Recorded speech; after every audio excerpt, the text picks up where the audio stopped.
unforgettable moment on the campaign trail for one voter who got a big hug from Trump at an Atlanta Chick-fil-A while he met with supporters. Watch. I don't care what the media tells you, Mr. Trump. We support you. We love you. Okay, 4 p.m. We've been 4 p.m. Come here, for a let while. me give you a hug. Please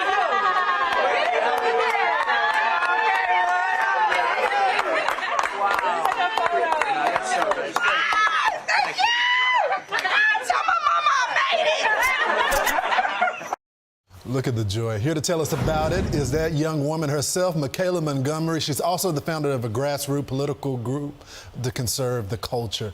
Michaela, I've been waiting for this interview all morning. I've been waiting for this my whole life.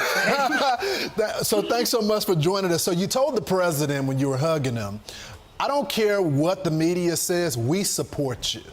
Tell me what you meant by that. I am so glad that is the first question you asked me.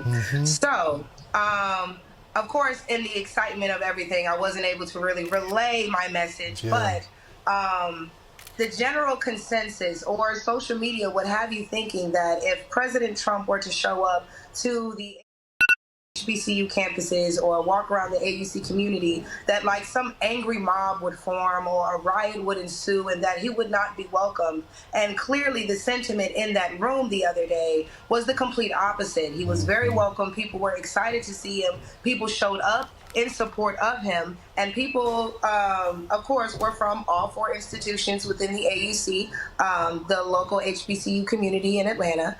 And they all showed up in support of him. So it's actually kind of crazy to see people in an uproar when all 4 institutions were legitimately represented and all 4 institutions were represented by said students who wanted to support President Trump. You know, Michaela, and I really appreciate that we were able to not only let him know that regardless of what social media says, you know, I know they're trying to make us think we're supposed to hate you, but we don't.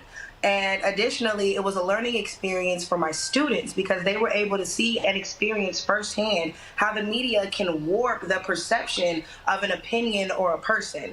Because like I said, to think that these students who attend these illustrious institutions aren't smart enough to make their own decisions, so much so that they would only show support for Trump because he bought chicken sandwiches and milkshakes. It's offensive. That in itself is the most disturbing part of it all, especially when you think about the fact that it was mainly urban media outlets that were doing everything in their power to turn other black people against these young black kids who simply were not shy to explore other options. It's so incredible, and I think you hit it on the head. By the way, the former president, gave a lot of funding to HBCUs. One of the highlights of my childhood was my HBCU tour to figure out what college I wanted to go to. But tell me about the former president and his policies. What is it about him that is gravitating these young people toward the president? And a lot of people, traditionally, Republicans don't do well in Black America. But a lot of young Black Americans like the former president. What is it about him? I think, and this is a sentiment I get a lot coming from the young people themselves, is that they feel like he's honest. They feel like this is somebody who, while we might not agree with how he says things, how he goes about things, at least he's telling us what it is. We don't feel like this is a snake in the grass waiting for his chance to bite us. This is somebody who's telling us, this is what my plan is, here's how I plan to execute it, here's the people involved, and here's how you can get involved. So they just feel like he's more relatable. And I don't say that to say that, like, you know, they all relate to him. But again, he gives you that relatable feeling to where it's like, hey, I'm just like you. You know me. This is what you said you wanted. Here's what I'm going to try to do about it. They really feel like this is somebody who's talking to them and not just saying what they want to hear. Such a good point. Michaela, what has Biden done for our community?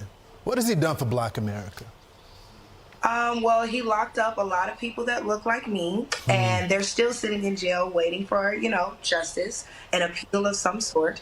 So when it comes to what Joe Biden has done for Black America, if we look specifically at his record as a senator, it wasn't something that benefited us at all. If anything, one could argue that he dedicated his entire senatorial career to disrupting the way of life, for black people. He didn't want black kids going to the same school as his kids. He didn't want black people walking on the sidewalk along with his mother and grandmother.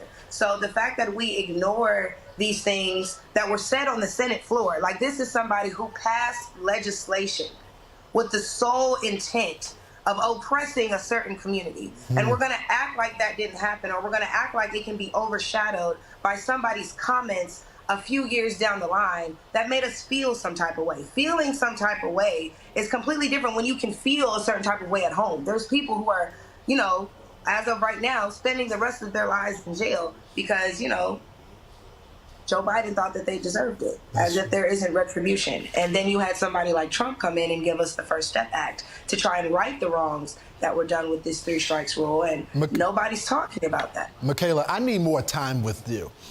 We got to go You can call me whenever. We'll make it happen. We'll bring you back on, and we'll talk about the president's plan to win more black voters. Michaela, thank you so much. Thanks for being bold. We'll talk soon.